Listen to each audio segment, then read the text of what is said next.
ड्रामे की शुरुआत में फैन लिलिन स्केटिंग करते हुए अपने डैड को ढूंढ रही होती है। तभी उससे ल्यूसी दिख जाता है, जिसके बाद वो ये सोच रही होती है कि मैं जहाँ कहीं भी होती हूँ ये लड़का वहाँ पर आ जाता है, कहीं ये मेरा पीछा तो नहीं कर रहा। स्केटिंग करते करते अब फैन लिलिन रुक जाती है ल्यूसी से ये सवाल पूछने के लिए। फिर वो उससे कहती है कि तुम यहाँ पर क्या कर रहे हो, कहीं तुम मेरा पीछा तो नहीं कर रहे, क्योंकि मुझे कहीं भी जाना होता है तो तुम मुझसे पहले वहां पर पहुंच जाते हो और मुझे ये सब कुछ ठीक नहीं लग रहा। जिस पर ल्यूसी कहता है कि तुम्हें कोई गलत फहमी हो रही है, मैं यहाँ पर इसलिए आया हूँ क्योंकि यहाँ पे सभी क्लासमेट्स आने वाले हैं स्केटिंग की प्रैक्टिस करने के लिए, और क्योंकि यहाँ पर सभी क्लासमेट को आना है इसलिए मैं यहाँ पर आया हूँ और शायद तुम भी उसी के लिए आई हो। जिसके बाद सभी क्लासमेट वहाँ पर पहुँच जाते हैं, जहाँ पर हम लोग फैन लिलिन की मॉम को देखते हैं, मेंग फेई को। वो भी वहाँ पर स्केटिंग करने के लिए आई होती है। जिसके बाद वो कह रही होती है कि ये जगह ऐसा लग रहा है कि मैं पहली बार आई हूँ और स्केटिंग भी तो मैंने बहुत दिनों से नहीं की है, पता नहीं आज मैं स्केटिंग कर भी पाऊँगी या नहीं। इतने में मेंग फेई की नज़र फैन लिलिन पर जाती है। यहाँ पर फैन लिलिन तो बस अपनी मॉम को ही देखी जा रही होती है और अपने मन में सोच रही होती है कि ये मॉम है जो मेरे डैड को बहुत ही ज़्यादा प्यार करती है, लेकिन मेरे डैड वैसे नहीं है।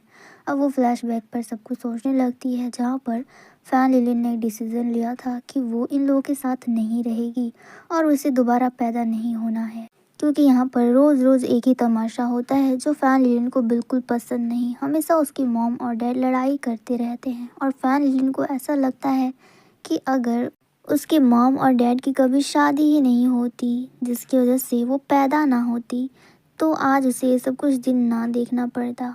और इसलिए उसने न्यू ईयर पर ये विश मांगी थी कि उससे पास्ट में जाना है और सब कुछ चेंज करना है, और गॉड ने उसकी ये विश पूरी भी कर दी।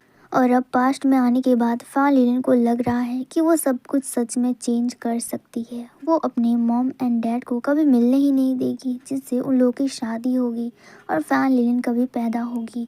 इसलिए उसका यही मकसद है कि वो अपने मॉम को अपने डैड से दूर रखा करेंगी और उसकी मॉम को किसी दूसरे लड़के से प्यार हो जाएगा और वो लोग शादी करेंगे। अब प्रेजेंट का सीन देखते हैं, जहाँ पर फैन लिलिन अपनी मॉम को देखी जा रही होती है और ये कह रही होती है कि इन्होंने ये किस तरह का भला मेकअप किया है, इन्हें तो मेकअप करना भी नहीं आता है। और यहाँ पर हम लोग ल्यूसी को देखते हैं जो फैन लिलिन की वो रिएक्शन देख रहा होता है और ऐसा लग रहा था कि ल्यूसी को सब कुछ पता है। एनीवेज मेंग फेई आगे बढ़ती है और सबको स्केटिंग करते हुए देखती है, जहाँ पर अब वो ये सोचने लगती है कि क्या वो स्केटिंग कर पाएगी, क्योंकि बहुत दिनों से उसने स्केटिंग भी ट्राई नहीं किया है। अब इतने में उसके पास फैन लिलिन पहुँच जाती है।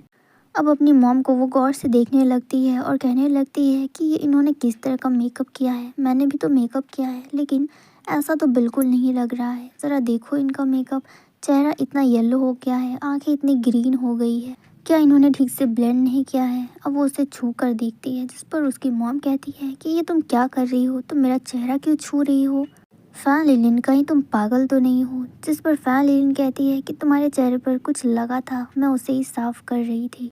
जिस पर मेंग फेई कहती है कि मैं तो अपना चेहरा बहुत अच्छे से साफ करके आई हूँ, तो फिर भला क्या गंदगी हो सकती है। फिर वो अपने फ्रेंड्स को बोलती है तो उसके फ्रेंड कहते हैं कि तुम्हारे चेहरे पर कोई भी गंदगी नहीं है, और सारे बॉयज़ ये कॉम्प्लीमेंट करने लगते हैं कि तुम तो बिना मेकअप के ही काफ़ी ज़्यादा खूबसूरत लगती हो, तुम्हें मेकअप करने की भी कोई ज़रूरत नहीं। जिसके बाद ल्यूसी के बारे में भी वो लोग कॉम्प्लीमेंट करते हैं कि ल्यूसी बहुत ही ज़्यादा हैंडसम है और सबसे ज़्यादा टॉल भी है पूरे बॉयज़ ग्रुप में। जो सब बातें सुनने के बाद फैन लिलिन को लगता है कि अगर ऐसी बात है तो मेरी मॉम के लिए ल्यूसी से अच्छा कोई दूसरा लड़का हो ही नहीं सकता। अब वो अपनी मॉम का हाथ सीधा ल्यूसी के हाथ में दे देती है, लेकिन वो दोनों ही एक दूसरे का हाथ नहीं पकड़ते और स्केटिंग करने के लिए चले जाते हैं, जहाँ पर मेंग फेई अपनी फ्रेंड के साथ स्केटिंग करती है और उन दोनों के पीछे फैन लिलिन होती है। तभी फैन लिलिन के सामने से ल्यूसी गुजरता है, जिसे देखकर उसे एक आइडिया आता है कि जब ल्यूसी इतना अच्छा खासा लड़का है तो फिर अपने डैड की जगह मैं कुछ ऐसा करती हूँ कि मॉम को ल्यूसी से प्यार हो जाए। जिसके बाद फैन लिलिन अपने दिमाग में आइडियाज़ बना रही होती है कि वो क्या करे कि उन दोनों की क्लोजनेस बढ़े। फिर उसे आइडिया आता है कि वो अपनी मॉम को पुश कर देगी, जिसकी वजह से वो ल्यूसी के ऊपर गिर जाएगी और उन दोनों की क्लोजनेस थोड़ी सी बढ़ेगी। अब उसी मिशन को पूरा करने के लिए फैन लिलिन अपनी मॉम को पुश करने के लिए उसके पास जाती है, लेकिन उसकी मॉम थोड़ी सी ज़्यादा ही आगे बढ़ जाती है, जिसकी वजह से फैन लिलिन गिरते गिरते बचती है और ल्यूसी उसे पकड़ लेता है। जिसके बाद फैन लिनन की जान तो बच जाती है, लेकिन वो पकड़ी जाती है। ल्यूसी उसे कहता है तुम ठीक तो हो, लेकिन फैन लिनन को पता होता है कि ल्यूसी को सब कुछ मालूम है। फिर ल्यूसी उसे कहता है कि तुम ये सब कुछ जानबूझ के कर रही हो क्या? तुम्हें पता है इस काम में कितना ज़्यादा खतरा है? कहीं तुम हमारी हड्डियाँ अलग करने की कोशिश में तो नहीं लगी हो? अब वो इसे ये सब बातें बता ही रहा होता है, तभी आवाज़ आती है कि कोई बेहोश हो गया है और सब लोग दौड़कर उसी के पास जा रहे होते हैं। अब यहाँ आकर पता चलता है कि जो लड़का बेहोश हुआ था वो कोई और नहीं बल्कि फैन बेई है। वहाँ पर मेंग फेई भी ऑलरेडी पहुँच चुकी होती है। उसे काफ़ी ज़्यादा चिंता होती है फैन बेई की। मेंग फेई काफ़ी ज़्यादा घबरा जाती है और वो फैन बेई को कहती है कि तुम अपना ध्यान नहीं रख सकते, तुम्हारे हाथ कितने ज़्यादा ठंडे हो गए हैं, अगर तुम्हें कुछ हो गया तो। तभी वहाँ पर फैन लिलिन आ जाती है और वो ये सब कुछ देखकर यही सोच रही होती है कि मॉम कितनी ज़्यादा चिंता कर रही है मेरे फ्यूचर डैड की। इधर मेंग फेई को देखते हैं जो काफ़ी ज़्यादा घबरा जाती है फैन बेई से ज़्यादा। वो कहने लगती है कि तुम अपना ध्यान बिल्कुल भी नहीं रखते ना, देखो तुम्हारा हाथ कितना ज़्यादा ठंडा हो गया है, तुम अभी बेहोश हो गए थे, बाहर इतनी ज़्यादा सर्दी है, अगर तुम सर्दी को बर्दाश्त नहीं कर सकते तो थोड़े मोटे कपड़े पहना करो। जिसके बाद वो उसके हाथों को गर्म करने लगती है, उसे सहलाने लगती है ताकि उसे थोड़ा अच्छा फील हो। और यहाँ साफ पता चल रहा होता है कि मेंग फेई फैन बेई से बहुत ज़्यादा प्यार करती है, उसकी बहुत ज़्यादा चिंता करती है। और वो सब कुछ इधर फैन लिलिन देख रही होती है। उसे भी लग रहा होता है कि बस बहुत हो रहा है, अगर ऐसे ही चलता रहा तो इन दोनों की क्लोजनेस कुछ ज़्यादा ही बढ़ जाएगी। जिसके बाद फैन लिलिन जोर से चिल्लाती है कि फैन बेई तुम बहुत ही बड़े बेवकूफ़ हो और तुम पागल हो। वो उसकी नॉन स्टॉप बेइज्जती की जा रही होती है। जिसके बाद वो कहती है कि तुम्हें पता है ना कि हम सब लोग यहाँ पर किस लिए आए हैं, हम सब लोग यहाँ पर स्केटिंग करने के लिए आए हैं और तुम्हारी वजह से वो प्लान कैंसिल हो गया। फिर वो उसका हाथ मेंग फेई के हाथों से हटा देती है और कहती है कि तुम अपना ध्यान बिल्कुल भी नहीं रख पाते। जो सब बातें सुनने के बाद फैन बेई कहता है कि तुम तो वही लड़की हो ना जो कैंटीन पर थी। उस दिन कैंटीन पर तुम मुझे ऐसे बोल रही थी जैसे तुम्हें मुझसे कुछ ज़रूरी बात करनी है, और आज भी ऐसा लग रहा है कि तुम्हें मुझसे बात करनी है, लेकिन मैं तुम्हें साफ साफ बता दूं कि मैं तुम्हें डेट नहीं कर सकता। अगर तुम्हें किसी को डेट करना है तो ऑनलाइन पार्टनर ढूंढ लो और उसे डेट करो, क्योंकि मैं वैसा लड़का नहीं हूँ जैसा तुम मुझे समझ रही हो। मैं ऑलरेडी किसी को बहुत ज़्यादा पसंद करता हूँ और वो तुम नहीं हो, तो मुझे माफ़ कर दो। जो सब बातें सुनने के बाद यहाँ पर फैन लिलिन का दिमाग ख़राब हो जाता है और वो कहती है कि फैन बेई तुम सच में एक नंबर के गधे हो। ये बोल कर वो वहाँ से चली जाती है और उसके जाने के बाद देखते हैं कि ल्यूसी बीच में होता है और ये सब कुछ बातें सुन रहा था। फिर वो उसे देखकर स्माइल करता है। अब नेक्स्ट सीन हमें दिखाया जाता है फैन लिलिन अपने रूम पर होती है और अपना स्किन केयर कर रही होती है। तभी कोई दरवाज़ा खटखटाता है। फैन लिलिन दरवाज़ा खोलने जाती है तो वहाँ से मेंग फेई आती है और वो आने के बाद ही सीधा ये कहने लगती है कि क्या तुम फैन बेई को इस तरह से बुरा भला बोलना बंद करोगी, क्योंकि मुझे सब कुछ बिल्कुल अच्छा नहीं लगता जो भी तुम उसके बारे में कहती हो। पर फैन लिलिन को उसकी बातों पर कोई भी फ़र्क नहीं पड़ता। फिर वो उसके पास जाकर कहती है कि फैन लिलिन देखो, मुझे पता है कि तुम फैन बेई को पसंद नहीं करती, लेकिन उसके बारे में ऐसा मत बोला करो। मैं तुम्हें समझा सकती हूँ, देखो मैं उसे बहुत ज़्यादा पसंद करती हूँ। अब वो इसके बारे में और कुछ बोलती उससे पहले फैन लिलिन को याद आता है कि उसकी मॉम को तो मेकअप करना बिल्कुल नहीं आता। फिर फैन लिलिन कहती है कि मैं तुम्हारी बात सुनूंगी अगर तुम मेरी बात मानोगी तो। फिर वो उससे चेयर पर बैठा देती है और कहती है कि मैं जो भी अभी करने वाली हूँ चुपचाप उसको देखते रहना। फिर वो मेंग फेई के चेहरे पर फेस मास्क लगाती है और कहती है कि मैं जब से आई हूँ मेरा ध्यान एक ही चीज़ पर है और वो है तुम्हारा मेकअप। तुम्हें मेकअप करना बिल्कुल नहीं आता और उसके साथ साथ तुम भी अपने चेहरे का बिल्कुल ध्यान नहीं रखती। तो मैं चाहती हूँ कि इस HBN का प्रोडक्ट यूज़ करो, ये बहुत ही ज़्यादा अच्छा है खास करके स्किन के लिए। ये चेहरे को बिल्कुल चमका देता है आईने की तरह।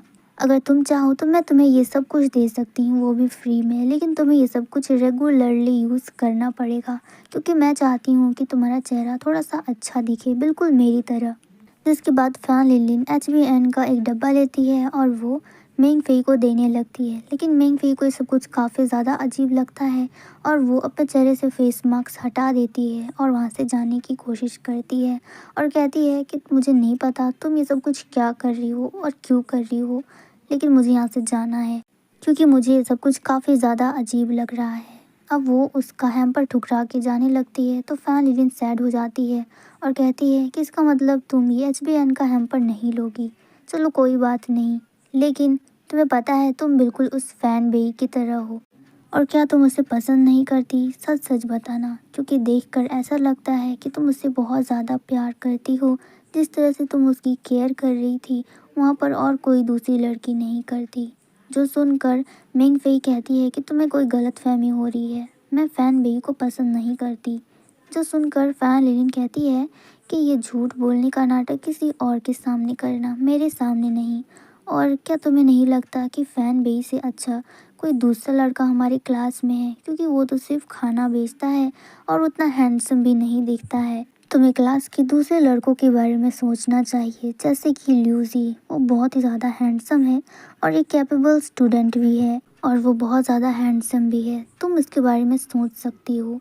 लेकिन मेंग फेई को इन सब बातों पर कोई भी इंटरेस्ट नहीं होता और वो कहती है कि देखो मुझे तुमसे एक बात करनी है, तुम प्लीज़ ये सब नॉनसेंस बातें मत क्या करो। मुझे ये सब काफ़ी ज़्यादा अजीब लग रहा है और तुम्हें फ़ैन बेस से कोई भी प्रॉब्लम नहीं होनी चाहिए, क्योंकि वो तो तुम्हारा कोई रिश्तेदार भी नहीं लगता। ये बोलकर वो वहाँ से जाने लगती है। इसके बाद फैन लिलिन कहती है कि अच्छा अगर ऐसी बात है तो फिर मैं ऐसे नॉनसेंस बातें करती हूँ हर जगह पर। अगर तुम्हें वो लड़का इतना ही ज़्यादा पसंद है तो इसमें कोई भी कुछ नहीं कर सकता। फिर वो अपना HBN का हैम्पर देते हुए कहती है कि जाओ उसी लड़के के साथ रहो, फैन वेई के साथ, जो कैंटीन पर खाना बेचता है, क्योंकि बेचारा और कुछ कर भी तो नहीं सकता खाना बेचने के अलावा। एक तरह से फैन लिलिन फैन वेई की बेइज्जती कर रही होती है ताकि मिंग फेई को एहसास हो और वो फैन वेई को पसंद ना करे। अब मिंग फेई वहाँ से जाने लगती है, तभी वहाँ से ल्यूजी दूसरी तरफ से आ रहा होता है। वो फैन लिलिन को कहता है क्या तुम्हें गर्म पानी चाहिए या फिर ठंडा पानी। अब फैन लिलिन को ल्यूजी से कुछ बात नहीं करनी होती, इसलिए वो वापस जाने लगती है तो ल्यूजी उसके पीछे पीछे आने लगता है और कहता है कि तुम मुझे इस तरह से इग्नोर क्यों कर रही हो, मैं तो तुम्हारे लिए गर्म पानी लेकर आया हूँ। इसके बाद फैन लिलिन अपने रूम की तरफ जाने लगती है और दरवाज़ा लगा देती है, पर ल्यूजी वहाँ पर पहुँच जाता है और उसे कहता है कि तुम मुझे इस तरह से इग्नोर क्यों कर रही हो भला, मैं तुम्हारे लिए गर्म पानी लेकर आया हूँ और ऐसा लग रहा है कि तुम्हें इसकी कोई चिंता ही नहीं। फिर वो उस गर्म पानी को नीचे रख देता है और कहता है कि इसे याद से ले जाना। और इस मोमेंट पे हमारा ये एपिसोड ख़त्म हो जाता है।